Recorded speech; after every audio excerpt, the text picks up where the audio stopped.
estamos começando mais um programa Oficinas de Gestão, Oportunidades de Desenvolvimento, executado pelo Departamento de Ciências da Administração do Centro Socioeconômico da Universidade Federal de Santa Catarina. Uma oportunidade para estudantes de graduação e pós-graduação em Administração Pública de mais de 60 instituições de ensino superior, participantes do Programa Nacional de Formação em Administração Pública, o PENAP, no âmbito do Sistema Universidade Aberta do Brasil, UAB, para ampliarem conhecimentos utilizando as atividades deste programa, Oficinas de Gestão, na sua formação complementar. O tema sobre o qual nós vamos conversar agora é a epistemologia da ciência na administração pública. Para isso eu tenho aqui ao meu lado o nosso convidado, o professor João Luiz Passador, doutor em administração de empresas pela Fundação Getúlio Vargas e livre docência em administração pela Faculdade de Economia, Administração e Contabilidade de Ribeirão Preto, da Universidade de São Paulo, a USP. O professor João Luiz é mestre em Administração Pública e Governo pela FGV, especialista em Administração Pública pela Università Commerciale Luigi Bocconi, de Milão, na Itália, graduado em Administração pela FGV e em Direito pela Faculdade de Direito da USP. E atualmente é professor associado do Departamento de Administração da FEA, Ribeirão Preto, da USP, e do Programa de Pós-Graduação em Medicina, também em Ribeirão Preto, da USP. Atua como coordenador do Centro de Estudos em Gestão e Políticas Públicas Contemporâneas da Universidade de São Paulo, com ênfase na pesquisa de cooperação e gestão de redes interorganizacionais, políticas públicas para o desenvolvimento e educação formal de gestores, além de ser avaliador de cursos de graduação do Ministério da Educação e avaliador de mérito da CAPES. Também é pesquisador do Observatório Nacional da Educação, do INEP, MEC e CAPES. Professor João Luiz Passador, muito obrigado por ter aceito o nosso convite, pela disponibilidade de estar conosco para falar sobre esse tema. Eu que agradeço a gentileza do convite. Ok. Acho que a gente começa falando sobre a epistemologia da ciência na administração pública, exatamente perguntando ou provocando se a administração é uma ciência, professor. Bom, antes de responder categoricamente, né, com sim ou com não, acho que vale a pena discutir algumas premissas, né? O que faz da ciência uma forma particular de construção da realidade e que a diferencia de outras formas? Você pode construir a realidade com os olhares da arte, por exemplo, ou com os olhos da fé.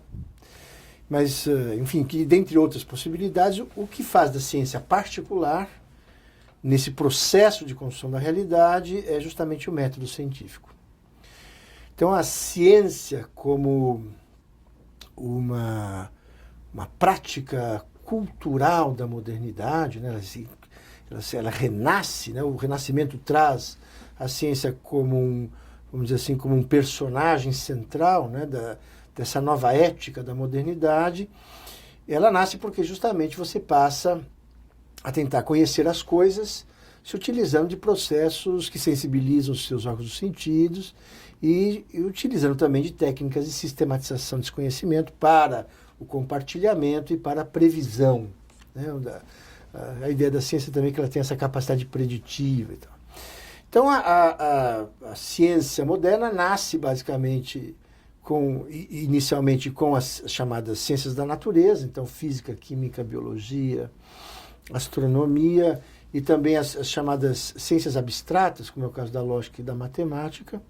E essas primeiras ciências vão acabar emprestando, num segundo momento, os seus métodos inaugurais, suas técnicas, os seus pressupostos para ciências humanas, que são ciências mais jovens nessa trajetória histórica.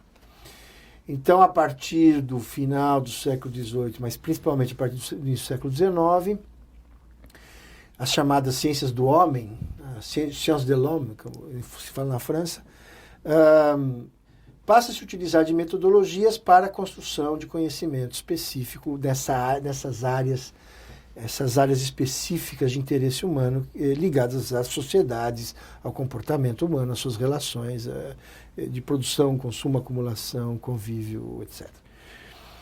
Então, dado essa perspectiva inicial, a administração sendo uma ciência humana, ainda que aplicada é uma ciência social aplicada, portanto, ela é ciência porque se utiliza do método científico para produzir seus conceitos, seu arcabouço conceitual e sua relativa capacidade de predição. Enfim, então podemos afirmar que a administração é uma ciência. Sim. E essa é a resposta categórica. Sim, ela é ciência. Agora, não é só ciência.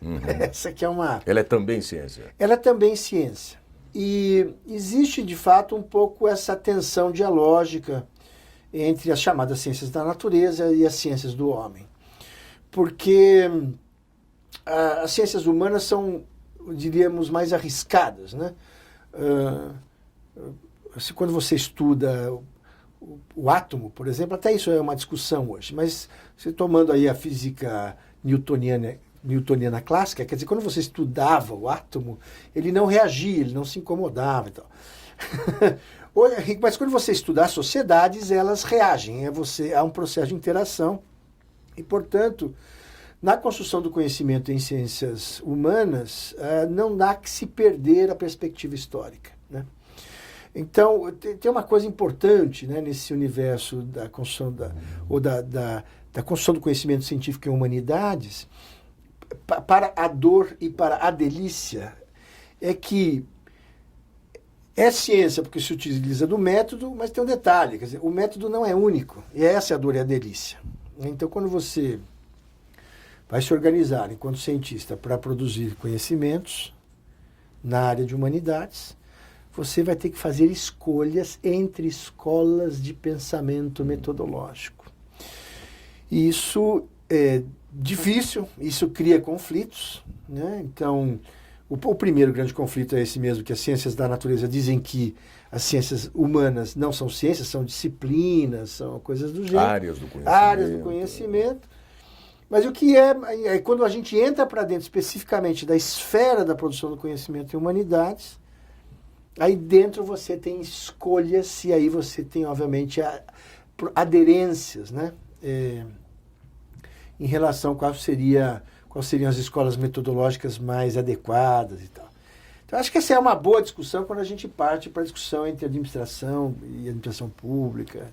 Enfim. Agora, professor, é possível demarcar, do ponto de vista da linha do tempo, assim, o senhor fez menção há pouco, né, que as ciências das humanidades, as ciências humanas são mais jovens comparadas às ciências naturais, mas há um marco, há um período, há um momento em que a administração, agora já atendida a sua premissa de que é uma ciência, que ela se constitui mesmo como um sistema conceitual próprio, com essas escolas, enfim, com essas diferentes formulações, especificamente na área da administração, aqui começa a se consolidar? Sim, há um consenso que a administração nasceria como uma ciência independente, com corpos teóricos e conceituais próprios, com paradigmas científicos próprios, com uma obra específica que é o Princípio de Administração Científica do Frederick Taylor. Então, não há muita discussão em relação a isso. Aliás, o livro se chamava Princípios de Administração. Veja, não é qualquer administração, é a administração científica. Não que a administração não fosse uma prática social antiga, muito pelo contrário. Quer dizer, desde que você tem aí organizações sociais, desde que o homem desceu das árvores, resolveu ficar de pé e começou a dividir as tarefas no grupo, resolveu também se estabelecer na margem dos rios, domesticar plantas e animais, você tem processos administrativos. Os sítios arqueológicos mais antigos mostram isso. Organizações. Sim, você tem lá, Suméria, lá entre rios, no sul do Iraque, hoje sul do Iraque. O sistema de produção, na margem dos rios, transporte, armazenamento, logística, pactos de convivência, hierarquia de funções, já existia. E com isso, com essa organização humana, conseguiram produzir pirâmides. A história da humanidade é uma história de organização social do trabalho para a produção de riqueza, consumo, acumulação. A diferença é que essa que é uma prática social resolve virar ciência no início do século. E o livro é de 1911, a primeira edição. Então ali ela nasce. E ela vai se desenvolver como ciência seguindo mais ou menos, com uma distância de uns 80 ou 100 anos, da consolidação das escolas metodológicas em humanidades. Então, só para traçar um paralelo cronológico, já que a sua pergunta chamou esse detalhe importante, que não é detalhe, na verdade, a cronologia, de fato, é uma linha interessante para a gente acompanhar essa construção do conhecimento. Ela está muito ligada ao pensamento da chamada escola positivista metodológica, né? Que é a primeira mesmo, talvez o grande demiurgo dessa escola seja o Augusto Conte. Ele claramente empresta os métodos das ciências exatas e tenta aplicar nas ciências humanas. Então, extremamente prescritivo, com alta capacidade de predição, como se, na verdade, a sociedade fosse um grande laboratório, né? Inclusive, ele faz uma grande analogia entre a biologia e o organismo social e o organismo biológico. O espelho é muito semelhante. E todo o comportamento da sociedade seria muito semelhante ao comportamento do organismo vivo. Então, essa capacidade de predição em relação à estrutura, à organização, solidariedade orgânica, que obviamente vai impactar depois nos sociólogos, nos antropólogos, os primeiros grandes cientistas sociais vão adotar essa perspectiva metodológica. Depois dela, então, assim, as escolas inauguradas de administração têm um caráter fortemente positivista. Uma segunda, mas existem outras divisões, mas eu vou fazer aqui uns destaques sobre os highlights, né? O que é de fato escola metodológica de referência, né? O segundo grande momento metodológico é a dialética, através dos escritos principalmente do Marx, né? Que vai recuperar a tradição sofista, que é também recuperada pelo Hegel, enfim. Essa ideia de que você constrói conhecimento com base numa dialógica histórica. Você só chega onde você chegou porque você teve um processo longo de construção.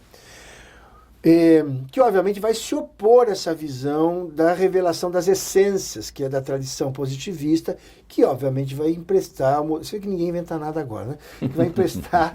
essa perspectiva da produção de conhecimento segundo a visão aristotélica, né? Quer dizer, para Aristóteles nada muda, as coisas são como são, o esforço intelectual é o esforço de revelação das essências que, por princípio, são imutáveis. Para Aristóteles, mudança é um fenômeno de superfície, porque em essência nada muda. Chega o Marx e diz assim, nada, ao contrário. O que é essencial é justamente o movimento. Tá certo? Que é o Estado. E aí, assim, ele empresta a tradição sofista, por exemplo, do Heráclito de Éfeso, né? Quer dizer, aquela história do o homem não se banha duas vezes no mesmo rio, né? Quando voltará ao rio pela segunda vez. Então, essa ideia da mudança, e que vai ter grande impacto também sobre a administração. Uma segunda geração de escolas de pensamento administrativo está ligada a esse modelo sistêmico, né? De imaginar, na verdade, a administração como um grande ecossistema, onde as unidades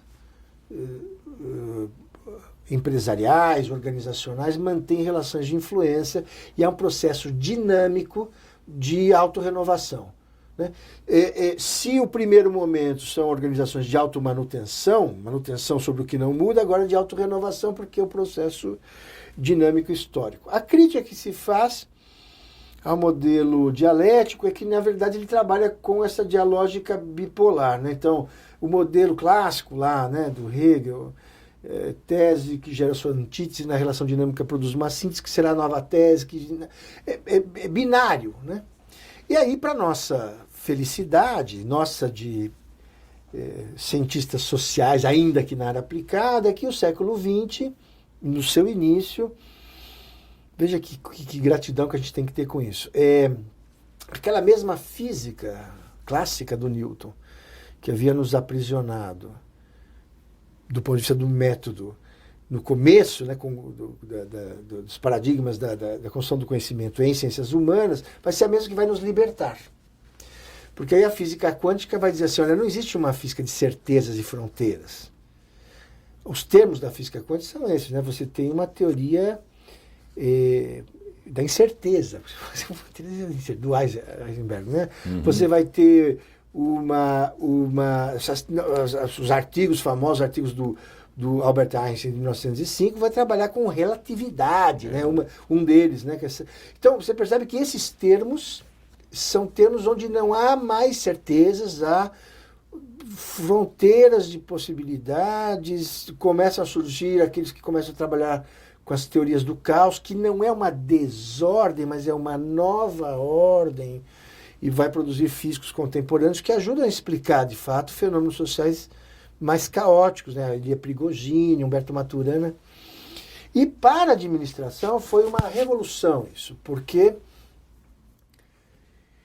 tem alguns autores que dizem que essa nova escola, que vai receber o nome, ela se chama Fenomenologia, é o primeiro escritor na área de sociais a escrever ciências sociais para escrever sobre isso. Se chama Roussel. O Roussel vai ter vários... O Roussel ele tem uma certa dificuldade em elaborar sua teoria, porque diz assim, eu não quero saber desses modelos muito rigorosos que vão enviesar o olhar do pesquisador dos meus antecessores do século XIX. Então eu quero saber da coisa como ela é. Essa primeira ficou conhecida como a fenomenologia descritiva. E ele não consegue resolver esse problema porque toda vez que você se encontra com uma materialidade física, você dá nome às coisas, aí você já despeja todo o seu universo simbólico sobre as coisas. Mas os seus herdeiros, especialmente Merleau-Ponty e especialmente Heidegger, vão dizer o seguinte, ao contrário, né? A maior neutralidade é justamente a explicitação plena do seu engajamento. Por quê? Porque aí você fala para o outro que vai ler as coisas que você está escrevendo, para que ele relativize a construção do conhecimento aqui, tendo você como alguém que se funde, que se mescla, que gera ruído, né, sobre a visão, sobre a construção desse mundo. E aí, para a administração, a fenomenologia foi uma coisa muito importante, porque é menos uma técnica, menos um repertório de técnicas, mas é, na verdade, uma diferença de postura investigativa. Então, o fenomenólogo, basicamente, não descarta qualquer técnica dentre as mais quantitativas e as qualitativas, uma combinação entre elas. Então, você pode utilizar bancos de dados do IBGE, tá certo? Você pode usar bancos de dados da Firjan, da Fundação SEAD, não tem problema. A questão é se você usa técnicas estatísticas para produzir dados, sobre esses dados, não só sobre as fontes originais dos dados, mas o trato, o trato formal estatístico, sobre esses números, você precisa fazer um exercício reflexivo, hermenêutico. Então, qual é a ideia? 50%, esse é um exemplo clássico, né? 50% pode ser meio copo cheio, meio copo vazio, vai depender do olhar do cientista. Então, aquela tradição da neutralidade defendida pelas... Isso, do objeto, veja o trabalho do Karl Popper, tal, não faz sentido para as ciências humanas, porque a ideia, o Pierre Bourdieu diz isso, você quando produz conhecimento, você tem que ser rigoroso, mas você não pode ser rígido. Então, o rigor científico é importante, né? Porque justamente nas ciências humanas, a ciência que tem maior risco. Mas o nível de contribuição seguramente é maior. Porque com estatística você pode produzir coisas que podem ser muito elegantes do ponto de vista formal, mas podem induzir a erros clássicos, né? Então, assim, reconhecer a participação do pesquisador, né, como um elemento fundamental nessa relação próxima, dinâmica entre objeto observado e observador, entre objeto pesquisado e pesquisador, e entre gestor e sua organização, passa a ser a tônica da produção de conhecimento mais recente, mais contemporâneo e com maior contribuição que a gente tem hoje, está sendo no universo de produção de conhecimento em administração, apesar de ser bastante jovem e apesar também de representar ainda uma parcela pequena. Isso que eu queria, inclusive, acrescentar nessa conversa aqui. O professor Gilberto Martins, que é um professor de metodologia da FED de São Paulo, escreveu um artigo nos anos 90, onde ele fez o seguinte estudo. Ele pegou as teses e dissertações nas bibliotecas da FE São Paulo, na GV São Paulo e na PUC de São Paulo. E foi lá dar uma olhada nos capítulos de metodologia. E ele chegou à conclusão que 70% das escolhas metodológicas recaem sobre paradigmas positivistas, 20% sobre o espectro aí da dialética e 10%, grosso modo, né? Estou fazendo aqui essa minoria é fenomenológico, né? A matriz metodológica. Isso, ele diz assim, é muito comum a quantidade de gráficos pizza, de histogramas, mas apesar, então, ele diz assim, a administração perde uma oportunidade de pesquisar coisas muito importantes ou produz resultados, às vezes, sem grande impacto e utilidade, porque pouco se utiliza de metodologias mais úteis para essa contemporaneidade, ou essa perspectiva mais fenomenológica. A gente não descarta as outras visões. Se você trabalha com transporte interno, logístico de materiais, tudo bem você usar métodos mais positivistas, é perfeito, né? Essa é a grande arte do pesquisador. É uma questão mais de adequação mesmo do que necessariamente. O grande pesquisador é o cara que adequa escolhas metodológicas para responder suas perguntas, suas indagações. Mas, eu acho que estou falando até demais, talvez você tenha aí mais uma sequência de perguntas. Mas, então, essa perspectiva, ela é muito importante para a administração hoje, especialmente quando você incorpora, né, ou diferencia o setor público do setor privado. Isso, era nesse sentido que eu estava aqui me movimentando para buscar, porque na verdade eu acabei me esquecendo na abertura dessa nossa conversa, de referir que este programa Oficinas de Gestão, o assunto, o tema dessa nossa conversa, faz parte de uma série temática, que é um conjunto de programas como este aqui, com convidados deste quilate, desse calibre, né, para falar sobre o tema da gestão pública, né? Então é a série temática Gestão Pública. E obviamente que há não sei se é uma dissociação ou caminhos paralelos entre as ciências da administração, digamos, de uma maneira geral, conhecida há alguns anos atrás como administração de empresas, né? Uhum. E a administração pública, o que me parece, se a administração de uma maneira geral se organiza e sistematiza os seus conhecimentos recentemente, no caso da administração pública, talvez até mais nova ainda essa incorporação disso, ou não necessariamente, professor? A minha pergunta se dirigia nesse sentido, né, com relação especificamente à Então, tem algumas coisas interessantes aí de se discutir, né? Eu queria, curiosamente, quando a administração começa a se transformar de fato em procedimentos, a tentativa de construir procedimentos universais e tal, o setor, especialmente no Brasil, o setor público um pouco saiu na frente. Quem era vanguarda no Brasil nos anos 30, anos 40, era o governo Getúlio Vargas. Então toda essa ideia de departamentalização, racionalização, manuais de procedimentos, sistemas de controle, porque basicamente o que um administrador faz é um ciclo clássico, né? Diagnóstico, planejamento, ação e controle. Uhum. É isso que todo administrador faz. Bom, e ele faz isso normalmente sobre circunstâncias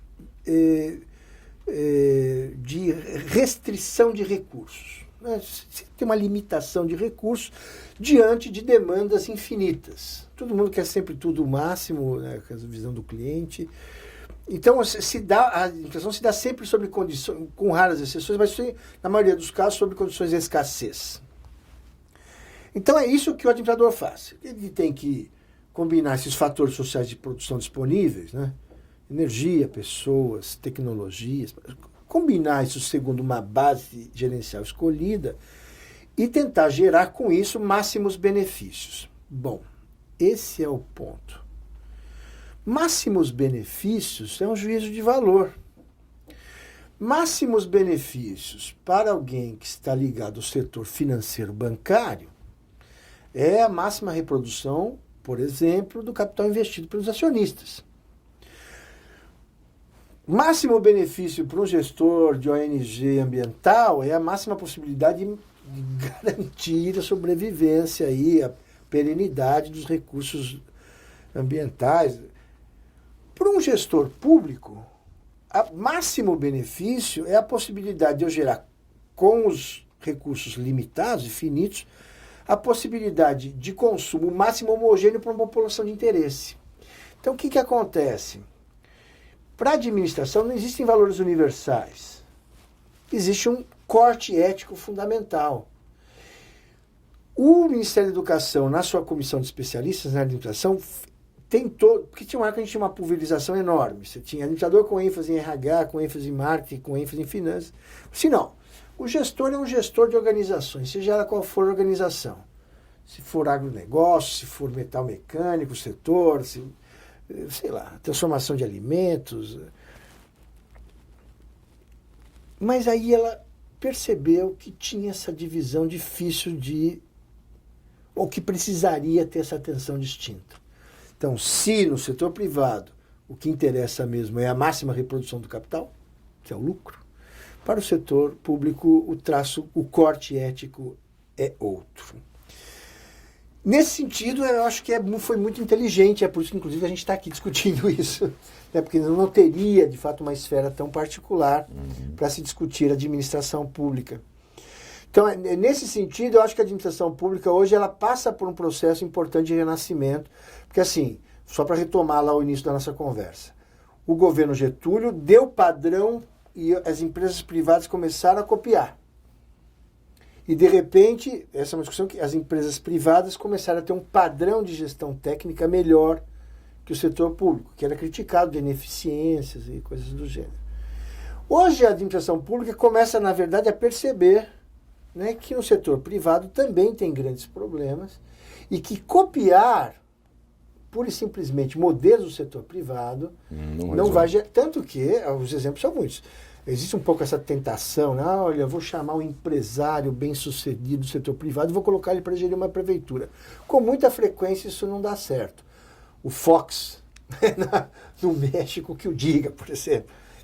Por quê? Porque esse padrão ético é distinto e a forja é muito distinta.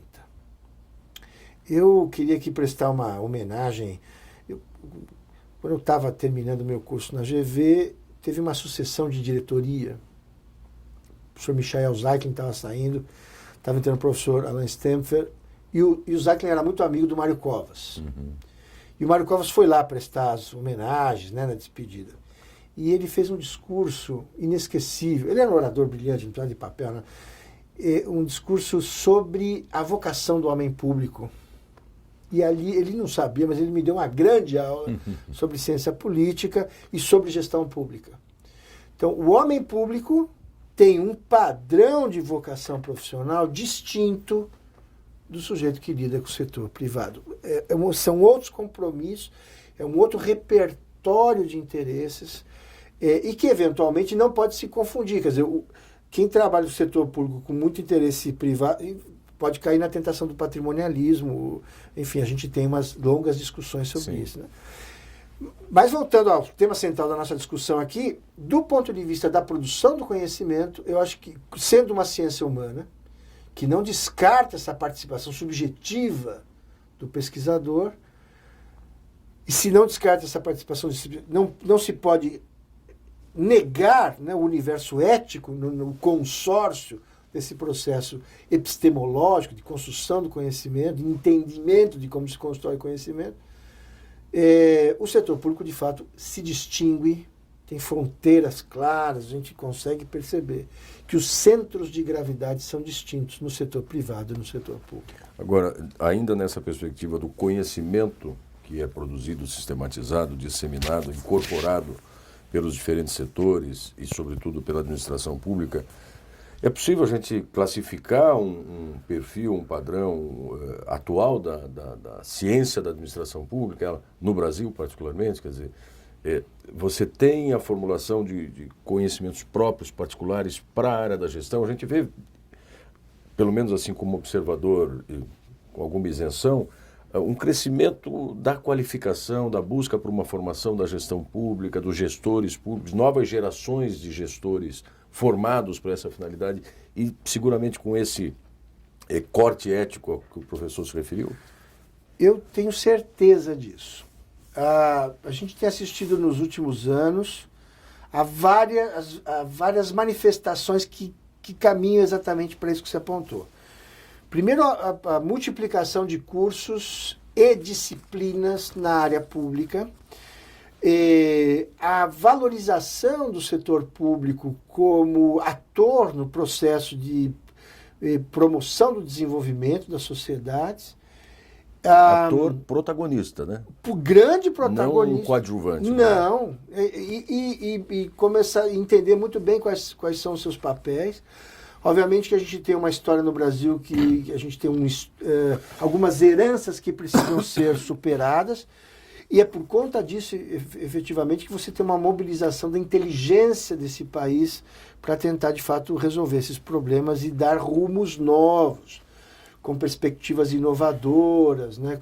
E eu acho que o Brasil, de todo jeito, é um exemplo de referência mesmo nisso. É muito engraçado quando a gente viaja por aí, como as pessoas têm curiosidade sobre o Brasil e sobre o que se faz aqui. E a gente acaba descobrindo também o que a gente faz aqui é muito útil e contribui para o processo de reflexão, de produção de políticas públicas nos parceiros, especialmente os que são muito parecidos com a gente mesmo. Na América Latina toda, toma o Brasil como referência. Há pouco tempo eu participei de um encontro de universidades, chama Brazilian Higher Education, tinha um volume grande de universidades chilenas enlouquecidas para fazer convênios de parceria com as universidades brasileiras. Por quê? Nós somos... Então, a gente produz coisas aqui que são úteis para eles lá e vice-versa. A gente tem um diálogo interessante, né? Então, assim, a produção de conhecimento cada vez mais... até você tem um fenômeno claro, né? Tem hoje uma tensão forte, por exemplo, de emancipação da área pública em relação... Porque a gente é uma sub-área, por exemplo, da Associação Nacional de Programas de Pós-Graduação em Administração. A quantidade de trabalhos que se submetem na área pública é sempre superlativa. É a área que mais recebe submissões. Então parece evidente que há um interesse, há demandas por formação de quadros, há uma demanda muito séria sobre produção de trabalhos que ajudem na tomada de decisão do gestor público, na formulação de políticas públicas, na sua implantação, nos seus processos de controle. Tem muita gente hoje, por exemplo, que está com trabalhos imensos, está inclusive ganhando muito dinheiro, produzindo índices, tá certo, para aferir, né, o desempenho das políticas. Então, assim, eu acho que é um momento de grande efervescência. A gente descobre que tem alunos muito vocacionados, não só para atuar efetivamente como executivos, mas trabalhar como pesquisadores. Hoje, recentemente foi indicado para a presidência, só para dar um exemplo, para a presidência do IPEA, um sociólogo muito importante, que é o Gessé de Souza, que tem uma visão extremamente crítica e sofisticada sobre o Brasil. Ou seja, a gente vive um grande momento. Quer dizer, o IPEA é o Instituto de Pesquisa Econômica Aplicada. Exatamente. Presidido por um sociólogo. Presidido por um sociólogo. Olha só. Exatamente. E bastante crítico sobre... E muito provocador. Os livros dele são muito interessantes. Ele tem uma produção recente sobre a ascensão da classe trabalhadora, uma nova classe média. Então, assim, vai se produzir.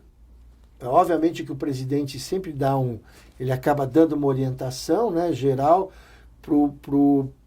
para a carteira de objetos de interesse de pesquisa do Instituto, mas com esse objetivo, entender melhor o Brasil e produzir dados bastante confiáveis, bastante próximos mesmo à realidade, para ajudar, para induzir a decisão sobre políticas públicas de benefício, que beneficiem o país. E com relação, particularmente ainda à administração pública, a sociedade ganhou espaços de maior complexidade também. Quer dizer, você tem os setores se organizando, os coletivos, os grupos. Há um conjunto de outros atores com os quais o Estado passa a se relacionar e precisa estar preparado para atuar junto a essa complexidade, né? Quer dizer, uma coisa era o Estado máximo que determinava quase tudo, ou o Estado mínimo que deixa para o mercado a sua autorregulação e faz o essencial. E outra coisa é um Estado que cada vez mais é cobrado para definir políticas perenes, Sim. políticas de Estado e não só de governo, e o gestor está no meio dessa rede emaranhada de aspectos para resolver. Né? O sujeito vai ter... Novas carreiras que o Estado Sim, gera. perfeito.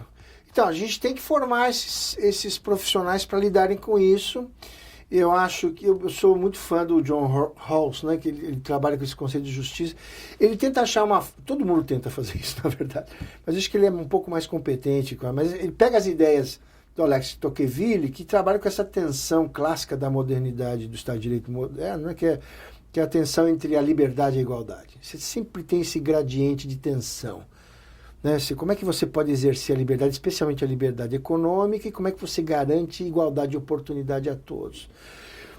O Tocqueville despreza um pouco o terceiro componente desse sistema, que é a fraternidade, né? Que é a listra vermelha da bandeira, que é de fato a construção de um conceito compartilhado, institucionalizado da sociedade, de que as sociedades se dão melhor, as sociedades que se dão melhor são aquelas que conseguem introjetar no coração das pessoas sentimentos de cooperação ou de irmandade, né? Eu acho que é o papel desses administradores novos de terem essa sensibilidade política de construir o pacto coletivo de convivência. Aliás, a origem da palavra política é essa mesmo, né? Política vem de polis, a ideia de polis é a ideia de cidade. A cidade é um lugar onde se concentra espacialmente as pessoas e onde você potencializa o conflito. Então, potencializando o conflito, você tem que exigir dessas sociedades que criem os pactos de convivência para não se matarem. Então, o homem político vem da polis, o homem civilizado vem da activitas, o homem que te trata com urbanidade veio da urbis. Então, o homem da cidade é o homem que produziu os pactos de convivência. E que, portanto, formula, constitui, reproduz e torna longevos os conceitos de sentimentos republicanos, esses princípios que norteiam a civilização contemporânea que deslocou a curva de instituições, especialmente eu sou muito fã dos países escandinavos. Tá? E que é um modelo para a gente olhar, e obviamente cada história é uma história, cada país é um país. Mas esses gestores têm que ter essa sensibilidade, essa ética, construída nas escolas, construída nos movimentos sociais, construída nos movimentos dos quais participam, da responsabilidade, com muita observação refinada sobre a Constituição. Se você seguir com rigor os preceitos constitucionais do Brasil, você já vai produzir coisas fantásticas. Não precisa reinventar a roda. Não precisa reinventar. A Constituição brasileira é uma Constituição de referência. Talvez uma crítica seja relevante, que ela é muito detalhada para ser uma carta fundamental. Mas os seus institutos são institutos modernos, considerados, imitados por aí afora. Que bom. Impressionante, precisamos valorizar. Ela vai fazer daqui a pouco 30 anos, né? 27, ela é de 88. Sim, um pouco emendada demais, mas enfim, é uma carta de princípios fundamental. Olha só, nós conversamos aqui com o professor João Luiz Passador, o tempo passou rápido aqui, é muito bom sobre epistemologia da ciência na administração pública e derivamos para várias outras formulações. Professor, de fato, muito boa essa nossa conversa, professor pesquisador e professor associado lá da USP em Ribeirão Preto. Muito obrigado por ter participado, por ter sido disposto a estar conosco. E ao final de cada uma dessas conversas que eu tenho aqui com os convidados sobre os mais diferentes temas, mas particularmente nesse da série temática sobre gestão pública, eu sempre peço aos nossos convidados que falem diretamente com os estudantes que acompanham esses programas, porque eles estão se formando. Sim. Alguns deles provavelmente atuam como gestores, né? Nós temos 5.000 e tantos municípios e cada vez mais a presença de gestores formados e capacitados é exigida nesses pequenos, médios ou grandes municípios com essa visão de colaboração. A gente pede para conversar diretamente com eles assim, o que é essencial na formação desses meninos e meninas, professor João? Então, eu acho que para aqueles que estão saindo formados agora, essa percepção de que vivem em sociedades. A ideia de que você não vai se dar bem no país, mas você vai se dar bem com o país. Então, todo gestor é, no fundo, um gestor social. Você que, por exemplo, está aqui na universidade, ou qualquer universidade, a sociedade mobiliza os seus recursos mais nobres para que uma parte dela, a sociedade, fique nos bancos escolares, e, ao final, entre no mercado de trabalho como um profissional que tem essas competências particulares, de combinar fatores sociais de produção, com base no diagnóstico, planejamento, não é isso? Ação e controle, mas que devolva a ela, a sociedade, aquilo que ela, a sociedade, mobilizou para formar esses quadros gestores. E que você se sinta feliz em fazer o que... Minha mãe tem uma frase que ela diz assim, faze aquilo que fazes. Não é dela essa frase, ela pegou de alguém, mas eu acho que então, hoje em dia, muitos autores descobriram que se você se fixar exclusivamente nos ganhos financeiros, você vai fazer coisas que não quer e depois você vai pegar a grana toda acumulada e gastar no que não precisa, tá certo? Então, é melhor que você se escolha as suas vocações, e as gerações contemporâneas, acho que talvez mais inteligentes que a minha, ou a maioria dos meus contemporâneos, está escolhendo fazer na vida aquilo que o torna mais feliz. Se eu pudesse, seu conselho, né? O conselho é sempre uma coisa meio arriscada de dar, mas se isso tiver algum impacto sobre vocês, ficaria muito feliz em ver essa geração nova, quem é a geração do meu filho, né, com essa melhor relação, melhor aproximação entre vida e trabalho, que façam uma articulação próxima e justa, correta.